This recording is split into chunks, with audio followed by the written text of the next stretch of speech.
Greetings, travelers. Greetings, travelers. Oh my gosh, what fun. Yes. Um, I'm excited today yeah, for first of all, I'm loving doing these lives, so I hope our travelers are loving it as well. yeah, Um, we're even live on Instagram. I see some people have joined in, so it's crazy. well, that's good considering you pushed the live on Instagram button, but I want to we make sure it worked. Yeah. yes, it's true. So I have to say, so this is airing on I think July 23rd for our podcast edition. And what's coming up on July 21st is I'm gonna butcher this horribly, so I'm warning Lamas or Lug Hafnashov. I'm okay. It's the first harvest. It's the first harvest. It's early spring harvest. Well, technically summer harvest. Yeah. Summer harvest. So anyway, that is coming up. So for those that are harvesting things, congratulations, I Yeah, guess. it's an important part of the turning of the wheel. It's celebrated usually with fine festival, feasting. It's a feast day and always fun. You can't go wrong with those. We love those. So That's true. And in Gatlinburg, we're going to be at Smoky Mountain Bigfoot, which is on the 27th. Saturday, 27th. It's a Saturday. It's at the convention center there. That's conveniently located across the street from the Tennessee Whiskey. Yeah. Thing. So I think I'm going to make sure I have a great time at this particular event. So we've been at it quite a bit because we've been researching that area. So for the next book, which is coming very soon. Very, very soon. We will have pre-order information shortly. So yes, and we're super excited about that. But do you want to bring on our guest today?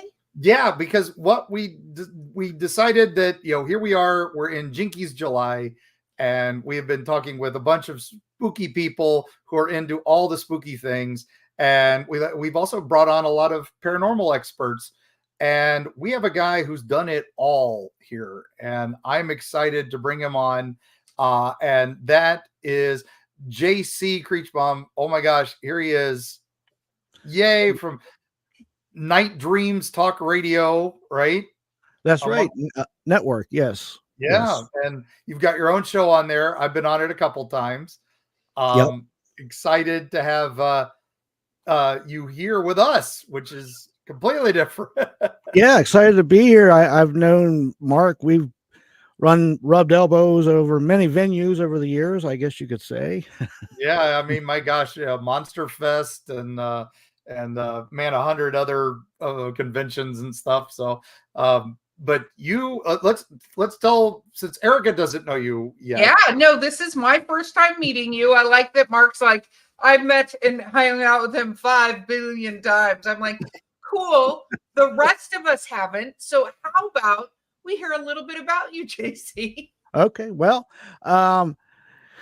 basically my paranormal venture started when I was a young age, 3.5, 4 years old. Of course, when I was that age, I was young and I don't know, just didn't know. I didn't know they were spirits that I were intermingling with, so to speak. But looking back, they were definitely spirits that I had encounters with. Oh, wow. And then, yeah.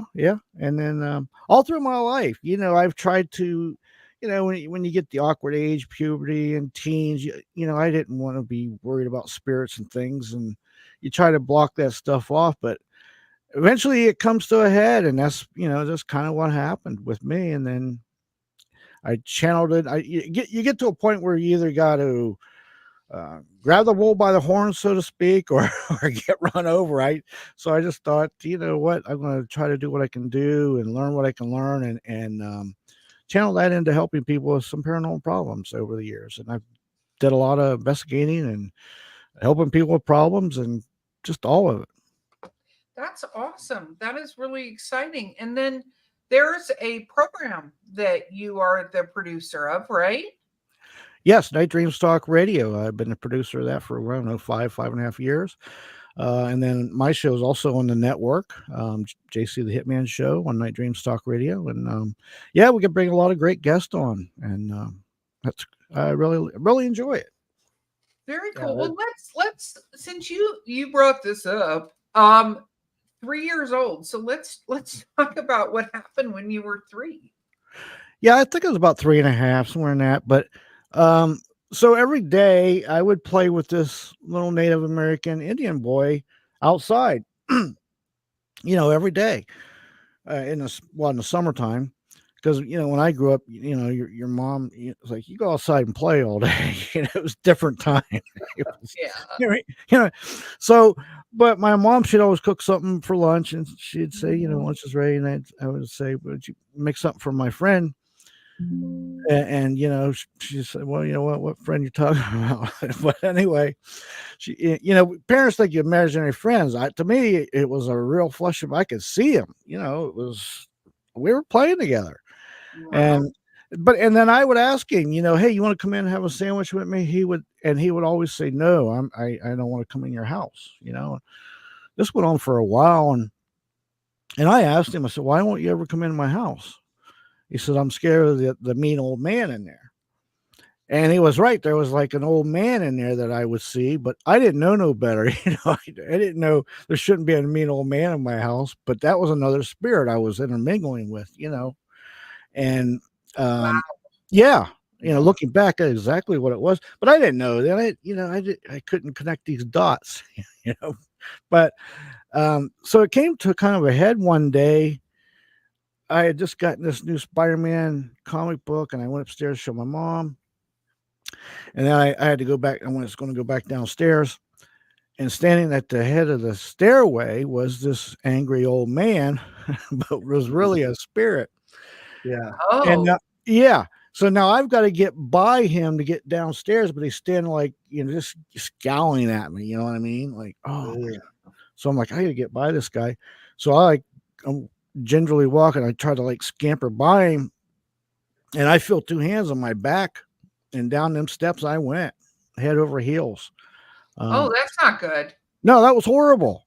That I affected me for a that. that affected me a long time, believe me. And I was a bloody mess. It was horrible. And that's why that Native American boy would never come in. He was scared of the old guy. And thankfully, it was shortly after that we'd moved out of that house. And I am glad. Yeah. Wow. Do you know if anybody ever did investigations into that house? Did you when you got older? No, that house now is tore down. So I don't know the history of it. I never really looked into it. I do know that that house was close to a lot of Indian mounds and some Indian burial grounds. I don't know if that has anything to do with anything. Definitely didn't have anything to do with the old grumpy old white man. Maybe he lived there. I'm just assuming. But that was a horrible experience. That was my introduction into the paranormal, even though I didn't even know it was paranormal. Wow. Yeah. Yeah, I'm floored by that. That's great because Mine is nope. It's a good thing the house is destroyed. That's my theory. As anybody knows who listens to this show, I'm like, and no, we're out of there. Yeah. So when did you start as you got older? When did you start realizing that this was preternatural or paranormal? Well, it was probably later on because throughout my life, I've seen a lot of things, but I have seen more shadow people than anything ever. Like I don't know what it is about shadow people, and I've seen tons of them. And even through my adolescence, teenage years, I would see these shadow people, not in just houses. I'm talking about even when I was, a young teenager driving, because we lived in the country. I would see them cross the road in front of me, or I'd see them on the side of the road, and they were shadow people. They weren't people. So I just kind of assumed that a lot of them, I think, were just spirits, just in a shadow form. That's what I'm thinking. And I would see a lot of these things. I've seen a lot of them on investigations, everywhere. Yeah. Hmm. Yeah. and to this day. Yeah, to this day. Yeah, listen, that's right. Yeah. And trust me, I've seen shadow people. Oh my goodness. All through. I mean, yeah, even and another thing too, I had another encounter too when I was in my young 20s. I tried to ignore all these sea spirits or whatever every now and again. And me and my cousin, I was living with my cousin and his mother. We were both in our young 20s, same age. And his mother, she had OCD. Like, we worked at the same place. We'd come home and we had this giant bedroom. And he was on one end, I was on the other. But she would wash her clothes right away. She just was one of those, and she'd, fold them nice and neat. And so every night she'd put them on the stand beside my bed. And every morning, my clothes would be clear at the other end of the bedroom by the door on the floor. Right. Yeah. And Wow. and I'm thinking of my cousin. What I said to him, why do you keep doing that? He's swearing he's not doing it. Right. And I'm like, something's going on here. This went on for 2 weeks. I lived with him for 2 weeks. And his girlfriend, we lived in this apartment upstairs, and his girlfriend lived downstairs. So every night we'd get home from work, he would go down there and hang out with her until it was time for him to go to bed so he can get up for work in the morning. And our bedroom was right above where him and his girlfriend would hang out down below. So one night, this was 2 weeks in, I'm living there, and this stuff was going on every day. I'm like, I knew in the back of my head there was a spirit here messing with me, but I didn't want to hear it. I figured if I ignored it, maybe it would go away. So anyway, it come to a head this one night. I say goodnight to my aunt. I go in, I lay down, maybe 10 seconds. I turn the light off, and I'm going to describe this is what I heard. You ever see them big stainless steel pans? They're like, 3 foot around and 2 foot high. Yeah. Picture one of those full of a bunch of other stainless steel pans, and picture somebody slamming it on a oak wood floor as hard as they can. Okay, that is what I heard. I don't love any of that. Listen to me. That was so loud. I thought my soul left my body for a minute. Like, literally, I turned the light out and just closed my eyes, and that's what I heard right beside my bed. It was so loud. My cousin came running upstairs. He thought the place was falling down or something. My aunt come running in the bedroom. She turned on the light, and I kid you not one thing out of place, right? Nothing. Nothing. Yeah. I'm falling off the ceiling because I literally, I mean, it almost stopped my heart. It was so, you're not expecting something like that, right? Wow. To this day, that's one of the most mind-boggling things. I can't explain it. They were blown away by it. The next day I moved out. I couldn't take it there no more. I couldn't. Yeah. I told her, I said, look, there's something. And I did do some history on that. There was an older gentleman that had passed away on that land because it used to be kind of a farmhouse long ago.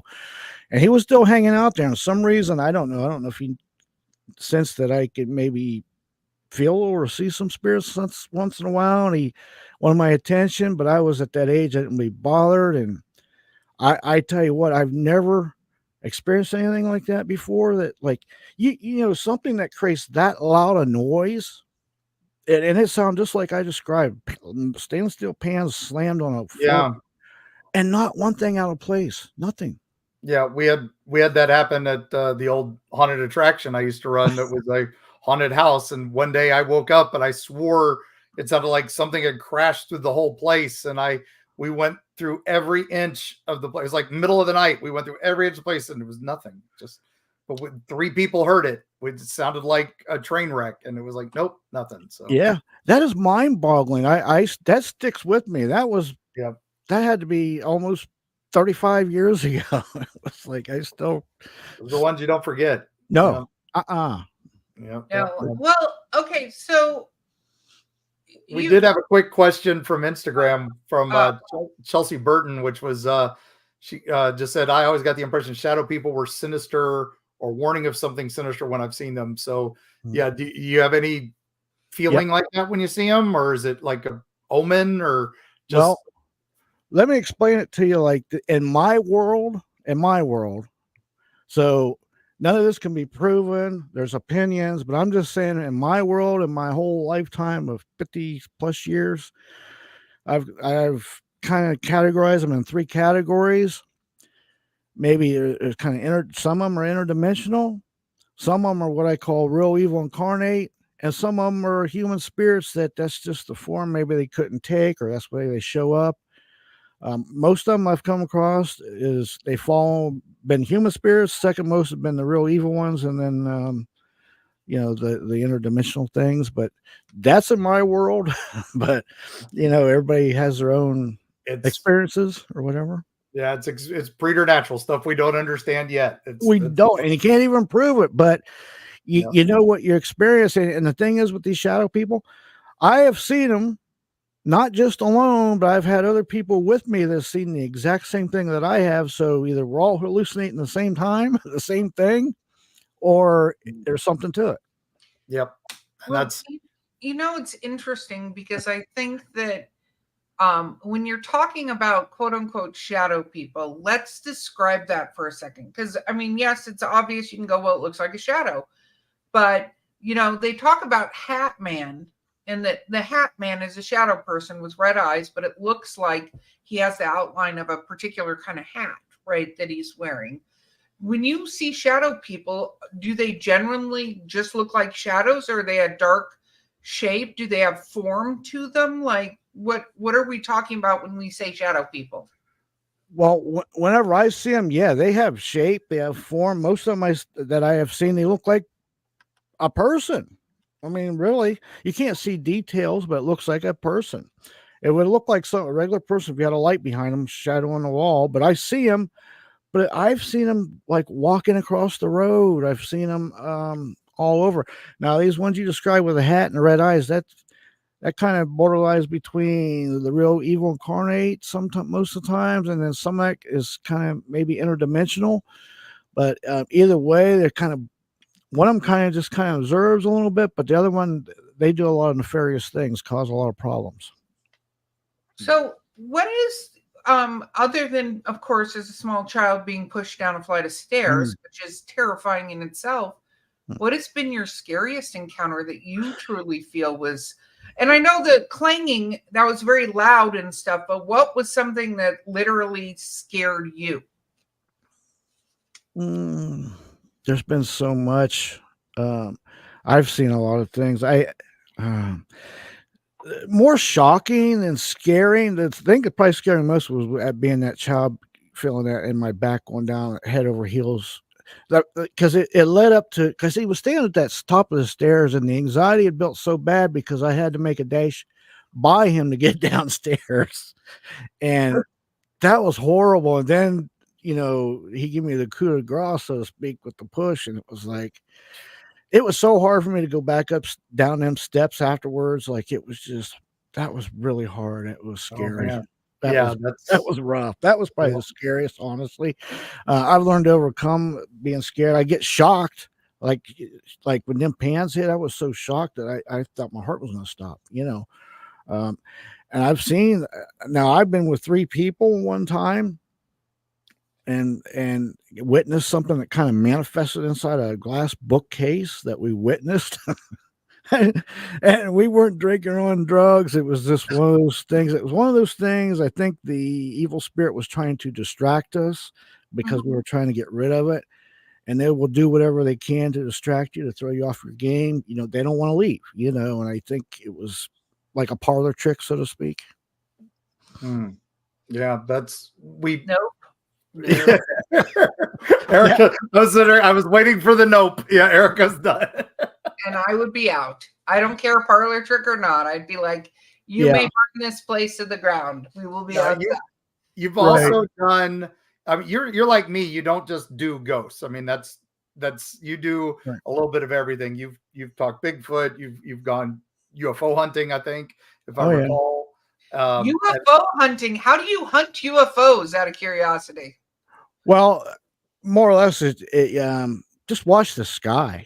There's a lot going on, and if you got like some night vision stuff, you wouldn't believe the stuff you can see that you can't see with your naked eye, just with the night vision, looking in the air, looking in the sky. Honestly, I seen in 2019, broad daylight. Matter of fact, it was almost it was in July, almost 5 years ago now.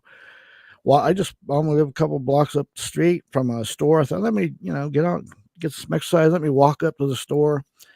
And something just told me to look up in the sky. And I looked up and I seen, I'm telling you, to the T, one of the white Tic Tacs, like they describe in all them documentaries. It's been all over the place. It was a white Tic Tac.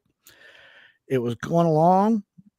It went behind the cloud and never came back out behind the cloud. I don't know if it turned and went in such a direction that it was, the cloud was between me and it, but it never came back out. And it was one of them white Tic Tacs.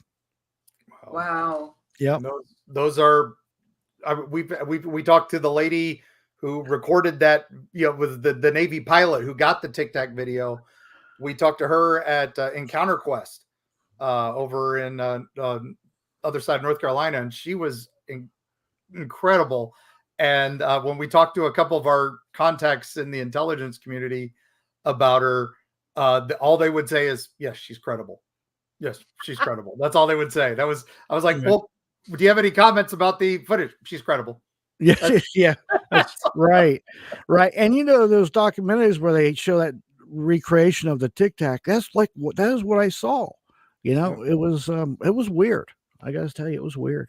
Yeah, I just want to point out that I love that the aliens chose a shape that looks like a breath mint. Well, honestly, in my opinion, I don't think those are off world. I think those are ours. But don't get it wrong. I think we reverse engineered a lot of these military subcontractors. There's a bunch of them out there. Listen, think about it. I think they reverse engineered some craft, and they've had years to do this. And I really think that's man-made, especially the ones that got, they got pipes on them or they got rivets on them or something coming off of them. I just think they're ours. And what a better way to, take them out, to blow the rust off of them than, mess with the U.S. Navy once in a while. and honestly, I think that's kind of one of the things that we've noticed with these is that we think it's, again, reverse engineer. We the whole Bigelow Aerospace, all that, man, that's a whole nother episode. We'll have to dig into that. So Bo, put that on the deep dive. You're having her do the clackety clacks. Clackety clack. I'll get the cork board up. We'll do the red lines. Yeah. We'll get it all going. So 37th parallel. Just trust me. We'll get into that another day. Oh, X is gonna love you. Okay. Oh yeah. So, oh gosh. Just poking the badger with a stick. JC, so my question for you then is cryptid wise. Bigfoot, what about other cryptids? Because we talk a lot about Bigfoot and obviously Mothman and stuff like that. I love the lesser known cryptids. So where do you go down on your hunts? I don't have as much time anymore, but I've been out looking. I don't know so much for Bigfoot other than just join a hike, because I think if you're actually looking for those things, you're probably not going to see them. Yeah. I've had an encounter, and this was back in the early 80s.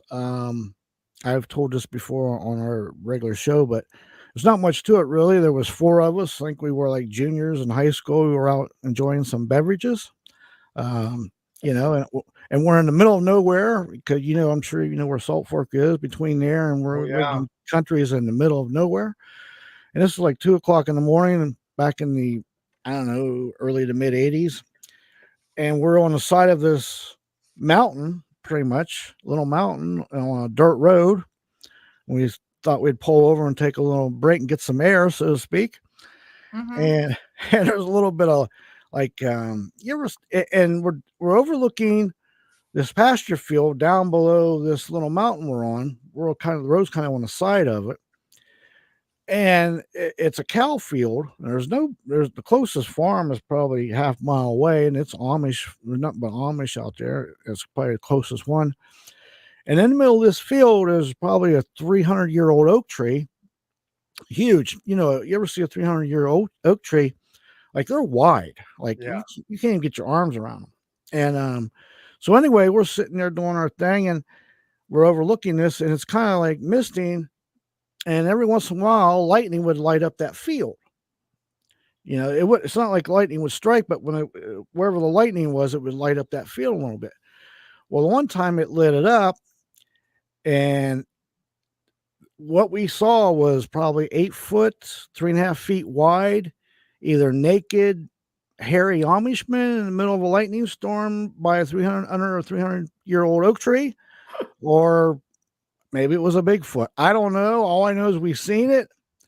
It did it again. It wasn't there. We all got in the car and we spun out like the road runner and took off. We didn't say a word to each other.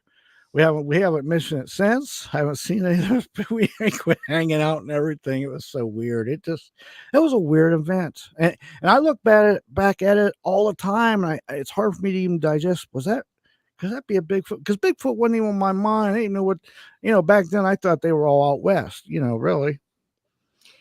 No, totally. And that was pop culture in the day. They're all in the Pacific Northwest. We didn't even talk about skunk apes or Ohio grassman until the early 90s, 2000s with the advent of the internet, right? That's right. And then here, there's more pop culture then.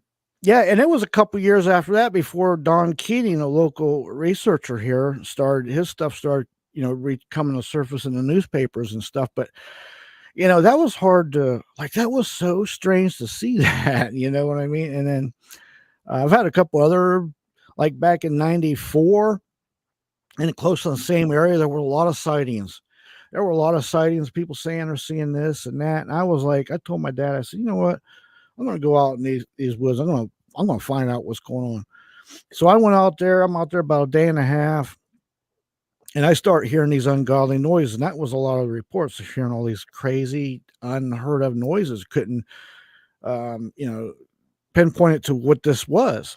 Well, it was getting closer and closer to me. So I'm hunkered down behind this big deadfall of an old cherry tree, and it's getting closer, and we're going to come to a head. So me and whatever this is, we're going to be face to face here in a minute.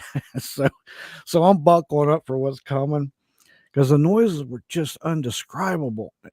So finally I said, screw it, it's going to happen. So I came up over the log, and what I was looking at making all these noises was a peacock. Because what happened, all these farmers out in the middle of nowhere had these peacocks, and they would get loose. And now they're running wild in the woods out there, and people are hearing these things, and they're thinking it's Bigfoot or something, some kind of cryptid, but was these peacocks, because they make some crazy noises. They do. I have one on a farm just across from me, and I'm in the woods of North Carolina, Western North Carolina, and Smokies. And when you hear that thing at 2 a.m, you're like, what? Is it a woman being murdered? No, it's just. I'm telling you, and people weren't used to that, except for the ones that had them, but they got loose all over the place because of storms or whatever. And that's what that was. Well, I think a lot of people don't realize that peacocks can fly. Yeah. People keep forgetting they're not like penguins, but they can actually fly. Yeah. There's a neighborhood in Florida that near a friend of mine, and the peacocks, there was a peacock farm there, but they flew over the gate and they're loose and they're on people's roofs and screaming, and they scream. What their calls sound like somebody screaming. And I think it's interesting because I talked about on another episode that there was a frog that I saw that's sort of golden in color in Florida, and it sounded like a child was screaming outside my window. And I finally went outside, and I'm like, well, there's nothing out here yet. It's something keeps screaming, right? And then finally got the flashlight, looked around, and there's this little beige frog, and it screams. And that's what its cry sounds like. So I think it's really, as much as we want to see all these things that are very fantastic and Bigfoot and all this other stuff, there are some, it's like if you've never heard of Tasmanian devil, why they got named Tasmanian devils, YouTube what this sounds like. Because if you were alone in the dark woods traveling and you heard these things and they fight with each other and sound like that, you would literally think you were going to perish at any moment. Yeah. Like something big was about to eat you. Yeah. So true. And I try to debunk these things, or at least try to find the answer more than debunking. Right. Word. And I'm going to tell you something else. A lot of people report Mothman flew over their car, or they walked under a. Listen, I could very easily see how a peacock roosting in a tree and you spooked it and took off flying, it was dark or close to dark, you would think that was a Mothman or something. I mean, really, because they're big. Yeah, in North Florida in the Kingsley plantation, they kept saying they have a spirit there called Old Red Eyes, and then they kept trying to say, oh no, it's just it's this albino possum that hangs out in the trees. And it's like, I could see that, but yeah, it doesn't match all the things. Right. But then they did find the albino possum, and it was like, okay. And then they had an albino peacock there too. So it's like, okay, there's something going on in that area anyway. But it's funny how you can debunk, but then you're also like, wait a minute, there's still something weird going on. So, right. Right. And another thing too, that I discovered here, because Ohio, back especially in the 90s, there was no bobcats are not supposed to be here, but they're here. I've got trail cam pictures of 18 different bobcats, and they're not supposed to be in the state, especially back in the 90s. And I'm going to tell you something. Bobcats can make some ungodly noise, especially when two of them see each other. Oh my goodness. You'd think somebody's dying or it was horrible. But anyway, that was another, people are hearing these things and reporting it as, oh, it's this or that, It's nuts. Okay, we need to take a quick break and we will be right back. Technically, we're not going anywhere, but we're going to be quiet for 2 seconds. We're back. Okay. So that was for our producer because she needs to be able to splice this audio very well. So I agree with you. I think nature is a very interesting thing because it's so easy for people to discount it. But I would look up the creatures that are in your area and just listen to the sounds that they make, because you have no idea. Like I said, this little teeny frog screaming outside the window sounded like a child being heard. And a lot of people use those apps. I know we're notorious for using one of the apps that does the bird calls, because I'm like, hey, what is that bird? And I go all over. I've downloaded every bird in the world, but it doesn't do peacocks. It doesn't do anything it won't even do chickens, because those are domesticated. So you're not really looking for those. So the app shouldn't do those. But when you're in the woods at night and you're like, what is that sound? And then it's like, no animal, no bird. It could be something simple, but yeah, still be on alert. Be on alert, because it could be something else. Right. Even chickens can fly. Yeah, people forget that, especially at you. Roosters. Roosters can chase you. Have you ever? Oh, yes. Let me tell you something. But when I was younger, me and my sister, she was, I don't know, she got a divorce or something. We was living together for a little bit. And this apartment she had, the neighbor had a daggone rooster. And I had this car, and I'd have to tinker on it every once in a while. And every time I'd be under the hood, I'd feel something just stabbing me from my ankles up to about the middle of my back. Right? It was that rooster. It was spurring me. As soon as you turn your back on it, it would spur you all the way up from your backside. Oh, it was just scary, the dickens out of you. No, it's animals are weird. So let's talk a little bit about some of the stories you've heard, because you've obviously been collecting stories for some time from people and interacting and helping them. What is some of the more bizarre stories that you've been presented with? Oh, goodness. There's a lot of them. I've actually experienced a lot of the stories because of being on cases with, trying to help people with issues and stuff. But, oh, boy, there's so many. I'm like, let's see. The one story close to my house here, back in the 1800s, there was this couple, and the lady was cheating on her husband with another guy.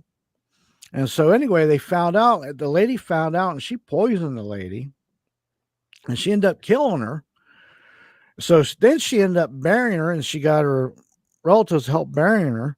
But then she got paranoid, right? About a week later, because now there's witnesses and somebody's going to find out. So they ended up digging her up, a week later, and they ended up throwing her in the river, which is about half a mile from my house.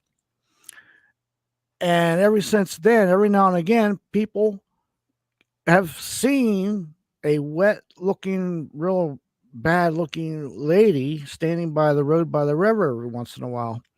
And that's just right up the street from me. And a lot of people have reported that one. A lot of people over the years. That definitely sounds like a soul that is not at rest. Yeah, and I believe her name was Mary Cernoff or something like that. And yeah, that's a local legend, but it's that one's been. Oh, Have you seen her? I had seen a spirit a long time ago, and I didn't know nothing about this story. I don't know if it was her. I can't say it was her, but I seen one that fit the description. It was about 2 a.m. on that road. I was coming home, and I double looked, and then I didn't see it again. But it fit that description again. I didn't know about that story till I learned about it afterwards. But it could have been. I know there's been a lot of reports of it. There's another local legend here, and tons of reports on this one. And this one here is called a Warlock's Grave. It's a grave. It's close by where this. And again, back in the 1800s, this guy was a warlock, and he had a coven of female witches, and they found him guilty and ended up killing him. They beheaded him, and they buried him. When they did, they put his head at his feet. And the legend goes that every year the head gets a little closer up to where it's supposed to be. When it finally gets there, he's going to rise again. And there's been tons of reports of the ghost of the coven witches all over the place. There's been reports of his ghost all over. And we're talking 100+ years of these reports. Now, I've never seen anything along those lines, but there's a lot of people have seen stuff that is associated with that lore. That's interesting. How far back was this legend supposed to be? That one, I don't know. I can't remember the exact date, but it was in the 1800s. It was called Warlock's Grave. It's interesting to me because I wonder how much of that is true warlocks, right? True witches, right, versus, that time period where people just assumed if you weren't X, you were a witch or a warlock or whatever, yeah. There's so many false claims of that. And like me and Mark were just talking the other day because bubonic plague has been found in the country. And we were like, do not get rid of the cats. How to get things under control. Everybody's a witch, everybody's a warlock. But it makes me wonder, like, are they stuck, or is there just some ghosts that were like, you know what? There's this great legend. Here's what we need to be appearing as. Right. Let's do this. I wonder if they're like young spirits, like teenagers that are like, do the witch thing again. It freaks them out. Right. Yeah. There's probably a little truth in it with most legends and lores, but you know how it's like the telephone game on steroids over 100+ years. It grows legs, so to speak, and things get added and embellished and whatever. Another perfect example is the vampire from Rhode Island, Mercy Brown. Right. They had TBs. What happened? And when they would dig up the graves, they say, "Oh, the fingernails growing, all this," but really the body's shrinking. It's not growing. So it looks like it grew because the rest of the body around it shrunk. So that causes paranoia. They were taking the hearts out and crushing them and eating them and burying them and burning them, and it was just caused a lot of hysteria. Yeah, no, I agree. And then we have so many, when we travel all around, and it's so many witches' graves and witches this and warlocks this and warlocks that, and it looks really creepy. So suddenly made a legend about it. It's just like those vampire graves. Everybody's, it's a vampire grave. No, it was to keep looters out, not to keep somebody in. It's I love how history twists these things. So yeah. It does, and I've seen some of them. There's been a vampire or something's going on when you see a grave that has like a jail. You ever see the ones that got like bars above ground that's going down? There's something going on with that. Yeah, they're trying to keep. Yeah, like I said, that's usually to keep thieves out from grave robbing. But then, of course, the legend becomes, that was to keep the guy in because he's so dangerous. He was the ghost of a werewolf or whatever. And I love that one in Kentucky where he's a werewolf grave. It's like, no, he's not. It was, but okay, cool. Yeah.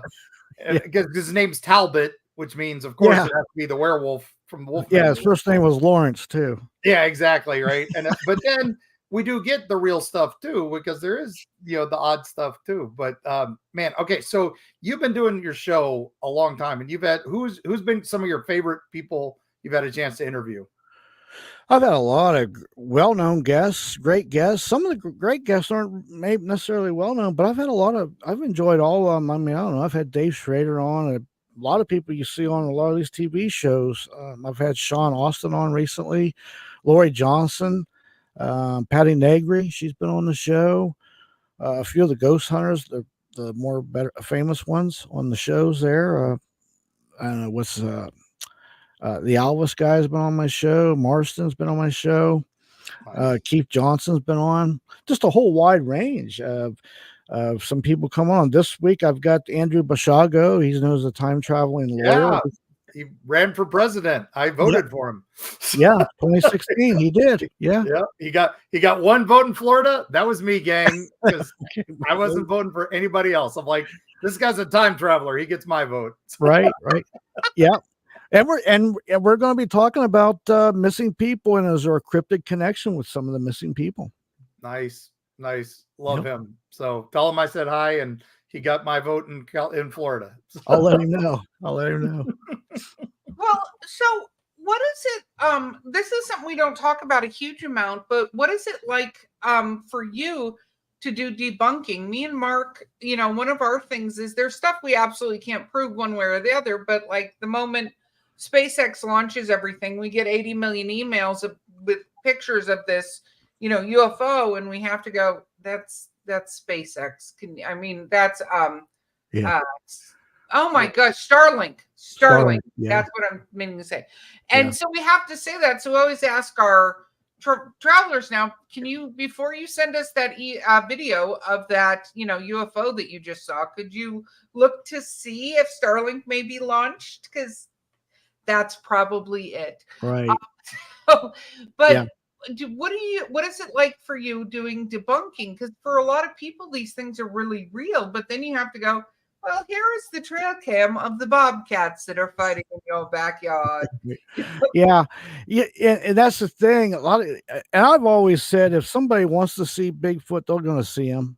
You know what I mean? It's kind of like that mindset. People are looking for something. Everything they see is what they're looking for, and that's just not true. Even when you're investigating with looking for ghosts or whatever, most of the time you're not going to see nothing. Nothing's going to happen. It's very boring, actually. But stuff does happen, and pictures is the thing. For me, if I'm taking pictures, I like to take 3 in a row, because if you find something on one of them and it's not on the other 2, then it's good. That helps kind of validate and maybe something there. But the thing that really gets me when you say about debunking is orbs. People, they'll get things on their camera. They'll say, well, I couldn't see it with my eye, but look at them, all of these orbs on my picture. And I am here to tell you, I have researched this and done this many years. Most of that stuff, you got humidity in the air, the way the light hits it, it will look like a ton of orbs, but it's not. Bugs, dust, you name it. It can look like, listen, if you can see an orb with your naked eye, that's an orb. And I've seen about 4 in my life, and most of them, I've got one on video from a case I was on, but they kind of undulate and they have their own light source, so to speak. They're very weird looking, and you can see them with your naked eyes. If you can't see with your naked eyes, it only appears on your camera, it's probably not an orb. It's probably something else. Yeah, and we get that a lot, but especially with the security cams, the blink cams and all that. They show those, and it's like, oh, look, I got this weird thing, and it's probably a bug. Hate to disappoint you, but you never know. It's good to have, and it is documentation. Document. If it keeps coming back, then you might have something there. And we've been to haunted locations where orbs are everywhere, and it's like, okay, but it's still dust. And then I've been to other locations where, okay, this is supposed to be a dead zone, and yet we're getting orbs. Yeah, so it's all right. Orbs is one of those. It's a tough call, gang. It's a tough call. And one of the things, if I don't really try to debunk, but one of the things I just try to find out what's going on. And like however they filmed it on, try to find out what they used, like what was the weather conditions and just different variables that may have caused that other than what they're saying it could be. You know what I mean? Yeah, I hate the flashlight technique. That's the one that always upsets me. I'm like, you're talking to humidity. Sorry, gang. I hate to tell you, Yeah. you're talking to humidity. So, Right. but that all said, it's good that a team is there, good that people are investigating, and hopefully you get something a bit more solid. But yeah, go ahead, everybody. Just this, I'm going to make a stand. Turn off the flashlight game where you just make it just so it connects. Just stop that. Stop that. It's not ghosts. It's humidity. Thank you. It's humidity. Um, Again, there's so much going on, and that's the other thing. You can't really prove it. You try to gather different experiences and have many people see different things at the same time, because when it's all said, you really can't. Like, I've got a picture of a spirit. Honestly, I took 3 in a row, and the middle one, you can see it. It's not. You might think it is. Like, you can see it looks like a whole body just standing there looking at you. But how do you prove it other than it's just something on a picture? I know there was nobody else there. But, somebody could say, well, who knows? Maybe it was somebody there because they weren't there. You can't, it's hard to get something down that is just open and shut proof when it comes to spirits. You just can't do it. No, it's true. And I kind of wonder sometimes too, is like having the proof. Do you need the proof? Like, do we inherently need the proof so that somebody else confirms what we're thinking versus Right.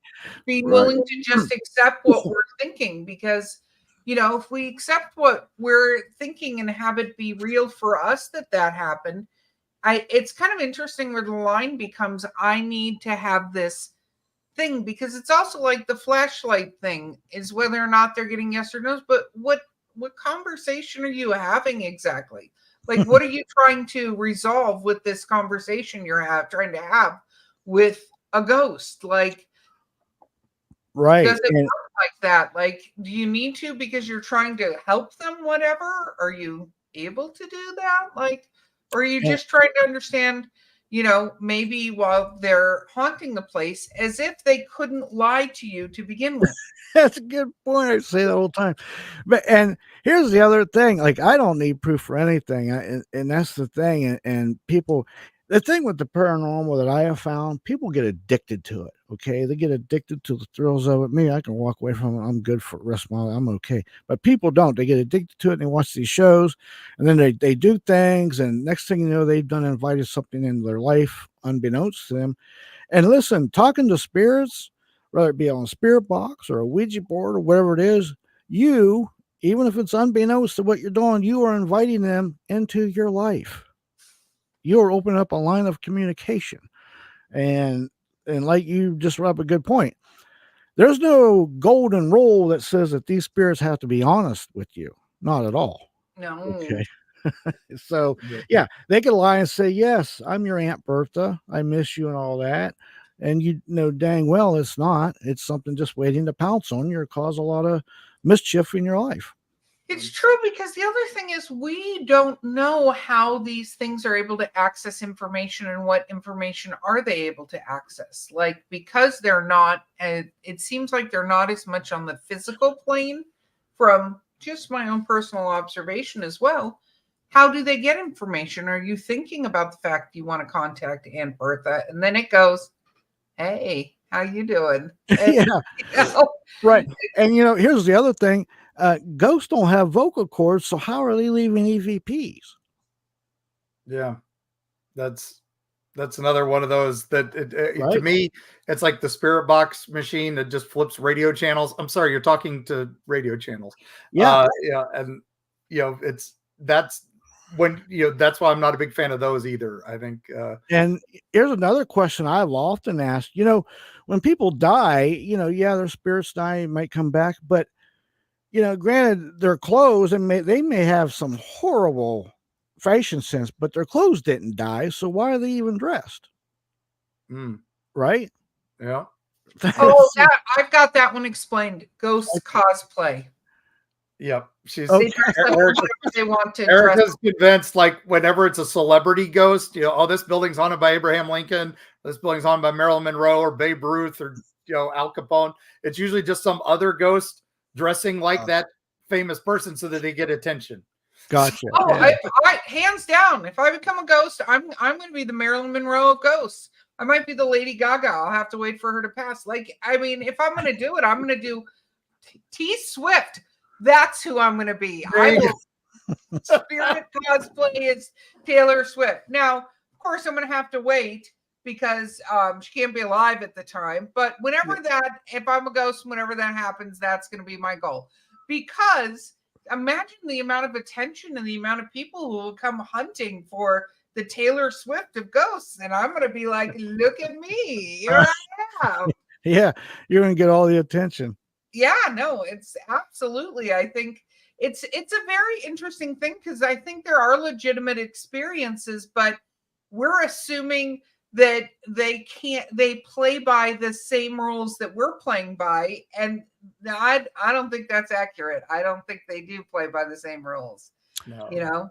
And that's if they're even spirits and not something else that you're talking to. That's right. And who's to say that there's even a such thing as time on the other side? Like, you know what I'm saying? Like, maybe the present, past, and the future is all into one. And who's to say that some of these spirits that you're seeing or have experiences with, who's to say it's not another universe bleeding over into ours?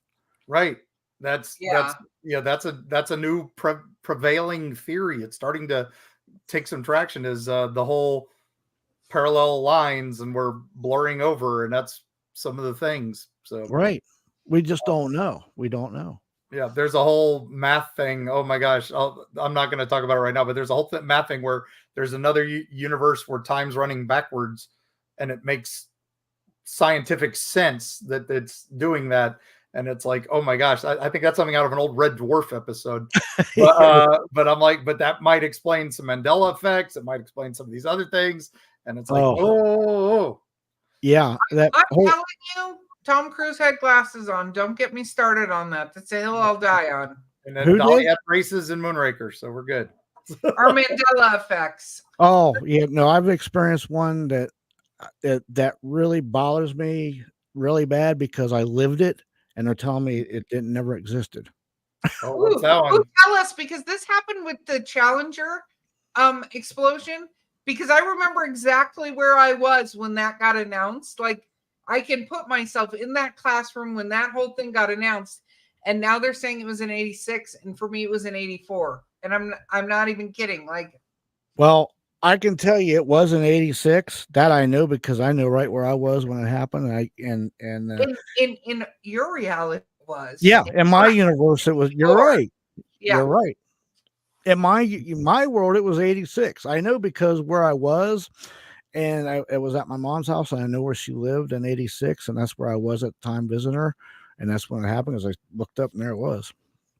So, what's your Mandela effect? Mine is the Monopoly guy. Yeah. Okay. The monocle. Yeah, because I used to collect Monopoly games, old ones back in the 70s. And I mean, that's when I started collecting them, but it was like way back, and new ones. And then in the 80s, we used to play all the time, but I was in this Monopoly game tournament. Okay. And you had to win the best out of 7 from one person to advance to the next. This tournament took like 4 or 5 months to complete. I would say so, because those games can take forever. I was like, this sounds like the longest tournament in the history of the world. But go ahead. It took like 5 months to complete it. They wanted to make sure they had the right winner. Okay. So, but anyway, this was like the mid 80s. But I would wear my lucky flannel shirt. And whenever I was about to win, I had a eyepiece I would keep right here in this pocket, and I would put on just to bust some balls, right? I would listen, I was young and cocky. I would pull it out to bust some balls. I put that eyepiece in. They hated people, my competition hated it. They hated me for that, right? I was like the bad guy of wrestling. They hated it. And I won that tournament, right? When I won, and now they're telling me this never happened. I never had this eyepiece. I'm telling you, I lived it. I had it. And I've looked at every game I've got now. It's not there. It's not on any of the graphics anywhere. Yes. Well, again, 84 in my timeline. That's what I'm going to call it, in my timeline. Dolly had braces in Moonraker. Now, I agree with you on that, braces, because I watched that movie, and that was the whole connection between the two, because when she smiled, she had the braces, and that made him, he fell in love right away. Yeah, it was, and that's why it makes sense. If that's not there, it doesn't make sense. Doesn't make sense. You're exactly right. And I watched that movie when it aired, and that was the whole thing. Nobody knew when she opened up and there was braces, and he was like, his world was on fire. That was his level of life, because he had braces. Yeah, I love it. Oh my God, the dimension must be emanating from. Well, we only have a couple of minutes left, Mark. So what is the last piece of sizzling fun that we want to do? Well, I want to ask real quick, if you had a bucket list location and a bucket list team, who would it be and where would you go? Well, it's obviously the Eerie Travels team. Well, besides us. Right. Well, the place I would always wanted to go to is that Hoyo Baciu forest in Romania. There's so much there, and the person I would love to investigate with would be Johnny Zaffis. Oh yeah, I think he's good. That guy knows his stuff. And I've done a lot of similar things that he's done, like remove haunted objects and things like that. So I can relate to him. I think it'd be fun to investigate with him in that forest, because that forest is off the hook. That I was there when it was still communist Romania, and God. It was, I was 88, 89, right before the fall. And it was crazy. And I was going to Dracula's castle, and then he's like, oh, you like the spooky places. I'll take you. My guide was like, I'll take you to this forest. And then as I'm in the forest, he's telling me all the stuff that happened here. I'm like, oh, this is fun. Yeah. Yeah. Right. Yeah. Listen, there's everything goes on in that forest. Yeah. It's got everything. Werewolves, vampires, ghosts, Dragori, UFOs. It's got UFOs and cryptids. UFOs, yeah, and my goodness, it was everything, and that was back. I was just getting started, 88, 89. So yeah, it's got that circle in the middle of the forest that doesn't grow any trees. Yep, nothing. It's like Tunguska was, just something hit there, and and nothing else grows. So that's so strange. Yeah, yeah, it was dead quiet too, and the fact that there were wolves as big as Volkswagens, that was bad enough. I'm like, all right, and let alone KGB was following us. I'm like, Mark, I don't need this. Let me tell you something. If you're going to Dracula's castle and you're in a wagon, you got wolves following you along the side. Don't you ever watch them old Dracula movies? Oh yeah, I do. No, I was living it, man. I was living it, but yeah. Oh my gosh. Okay. Well, we're going to have to wrap up soon. JC, it was so wonderful to actually finally meet you. Mark said nothing but amazing things about you. So I'm so glad you got to be on here with us. And we're going to have to be on his show at some point. So we will work that out. JC, look at me self-invite. Yeah. No, yeah. We have to get you on. Book comes out. Let me know. So how do people find you, JC? Well, you can find me every Wednesday at 10 o'clock p.m. Eastern time. See JC the Hitman Show on Night Dreams Talk Radio Network. I'm on most of the major apps, Spreaker app or whatever. Or you can catch me on Facebook or TikTok or X. Or you can go to my website, jcthehitmanshow.com. Also, I'm going to be at Gretchen's Fest August 11th from 11 a.m. to 5 p.m. I'll have a little booth there with some t-shirts and just some fun stuff. Very cool. Nice. Very cool. Well, thank you again so much for being on here. And with that, Mark, I'm ready for the most epic of departures from you. All right. Well, thanks again, gang, for tuning in to this live. And for those of you listening on the podcast, we thank you for tuning in. And as always, liking and sharing and subscribing, and invite your friends if you enjoyed if you saw. We had a listener tale last time where they were talking about how their friend had introduced them to it. So that's what we want, is spread the word so we can get more tales and more places to go visit, more places to learn about. And we appreciate that so much, gang. And thanks to all our Patreon members to help keep this show on the road. Thanks to our sponsors. Oh my gosh, please visit them and buy all their things. It's amazing. Destiny Beard's got a new thing out. It's not a new thing, but to me it was new. I had missed it, where she did a thing called The Haunting Is Over with Sam Haines. So definitely give that a download. It's amazing. And with that, gang, I will just say, tune in to all your favorite podcasts. Listen to these stories. Listen to these amazing experiences. And Night Dreams Talk Radio, they're an amazing network. Give them a shot and listen at any time. But definitely check out JC's show. And when you're listening and you're driving along, make sure you watch out for naked Amishmen flashing in the thunder. And we will see you on the other side.